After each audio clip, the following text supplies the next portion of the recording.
thanks so much for being here. My name is Kat and I make houseplant videos here on Good and Planty. If you just so happen to absolutely love this video, please consider liking it, commenting, subscribing, or following me on Instagram. All of these things help me grow my channel like a plant. Today's video is going to be about houseplants that I would consider hard to take care of based on my personal experience, but also feedback that I hear from you all. I'm going to be talking about 5 houseplants today, and I'm going to start from very common plants and make my way over to one of the most expensive plants in my home. And spoiler alert, believe it or not, calathea are not on this list, mostly because I don't keep them in my home. First plant on the list is spider plants. Based on where I live, all of these are going to be very much based on where I live in Philly. Spider plants are super common, very affordable. You could probably, depending on the size, pick one up for a few bucks. And if you don't even want to spend money on one, odds are you can pick up a propagation for free or through a trade. I would say the easiest part of this plant is that it is vocal. When it is thirsty, you'll see that, especially on like the common varieties, the green will kind of fade out and be a little bit of a more dull silvery color, and the leaves will droop over. But honestly, that's kind of where I think the easiness stops. This plant is not adaptive, and I think that that is what makes particular houseplants very difficult to take care of, no matter the skill level. Spider plants are finicky when it comes to lighting conditions, what kind of water you're using, how moist the soil is, and so much more. It is not hard for me to fathom that so many of you have a hard time with spider plants when I myself also struggle here and there with my own. I think that the burnt, crispy tips are almost unavoidable. You have to really be on top of your care to not have any crispy tips with your spider plants. I think that the plant can actually discourage a lot of beginner houseplant owners if it's not coming easy to them and they don't have ideal conditions for the spider plant. I think that the challenges that come with that plant might get in their way. That's the problem. I think there's a lot to keep in mind with the spider plant, and that is why it is on my list today. Coming in hot at number 2 are caladium,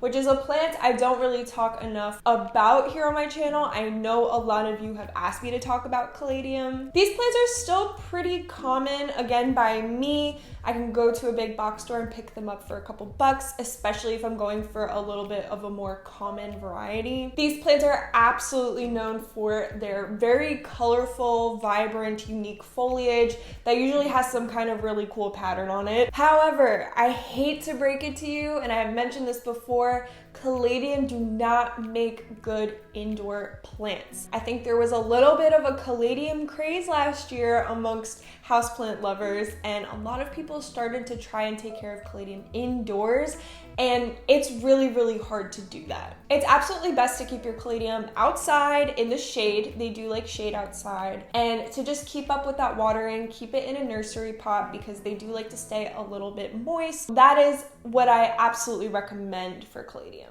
Inside, and I have kept caladium inside, so I'm there with you when you see caladium and how gorgeous they are. You absolutely want to bring them inside, but I have definitely found more success with them outside. But to keep them inside, definitely put them in bright and direct light, because even inside, bright and direct light is probably going to be a little bit less sun than a shady space outside. And definitely keep up with the watering. Again, they like a little bit of a moister soil. My plant is in a terracotta pot, which is a huge mistake in my opinion. It dries out really fast, and then the leaves will bend over, break off, and then I have a little bit of a more bare plant. But luckily they shoot out new growth pretty consistently. A lot of people particularly get frustrated with this plant around this time of year, maybe a little bit into later August, because they don't know if their caladium is struggling or going into dormancy, because yes, caladiums do go dormant for a number of months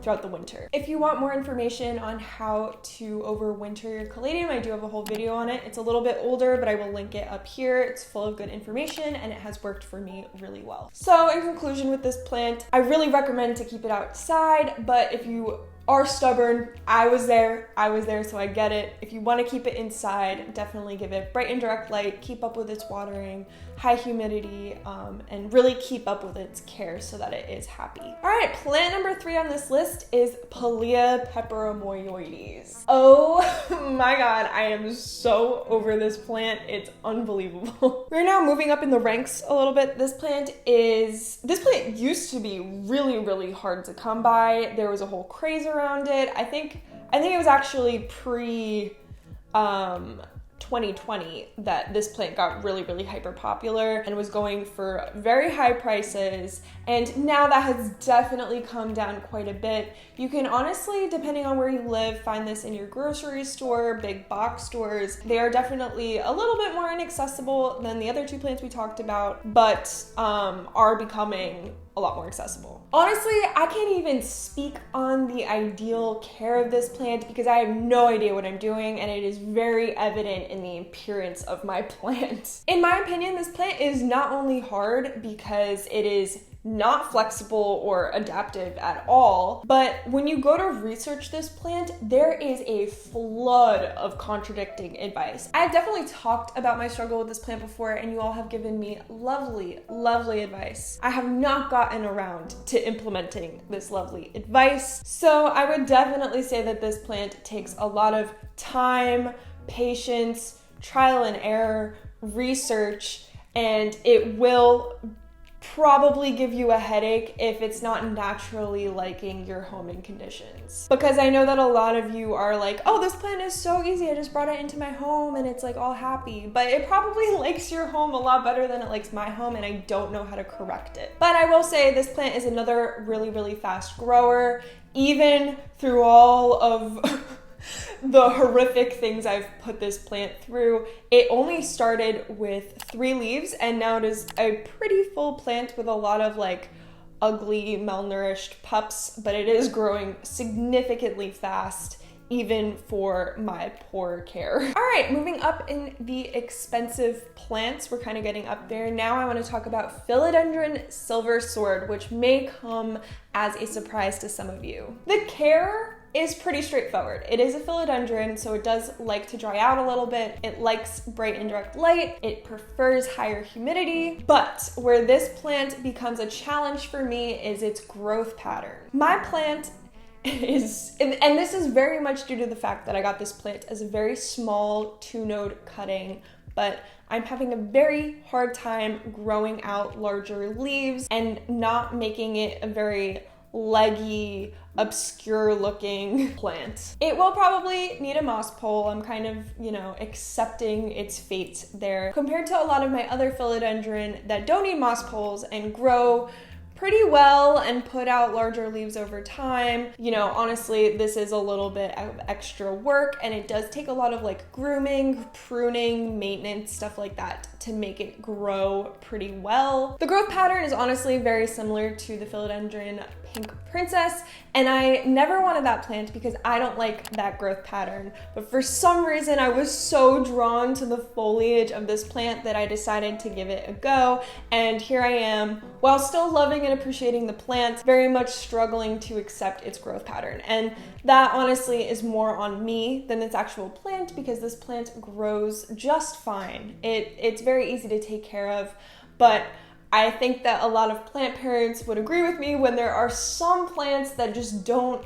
grow the way that you really want them to grow, and then it gets frustrating and then you have to cut them back a lot. I've also run into this with Tradescantia, so I hope you know what I mean when I say that, in my opinion, Philodendron silver sword is a bit tricky to take care of. All right, and we are going to wrap up this video with one of the most expensive plants in my collection, and that is the Syngonium rayi. This plant is honestly really hard to find around me. I find that Syngonium Wendlandii or whatever is a little bit of a more common, affordable swap for this plant because they look really similar in their more like youthful phase. What is the word that I want?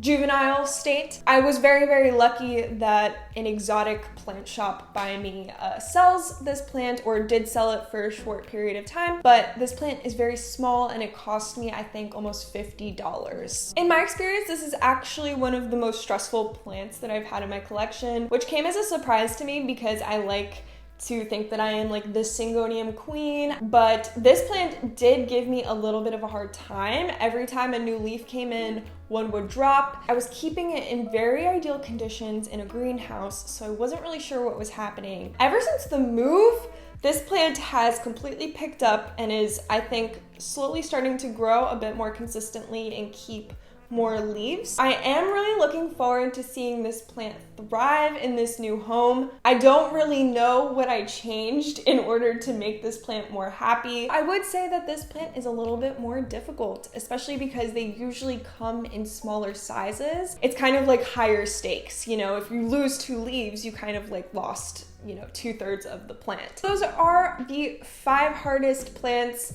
in my collection, in my opinion. Please don't yell at me. I don't want to make this video to discourage any of you to try out these plants for yourself because you might have a very different experience, but I just wanted to give a little bit of a warning as someone who has taken care of a lot of plants and has over 100 plants.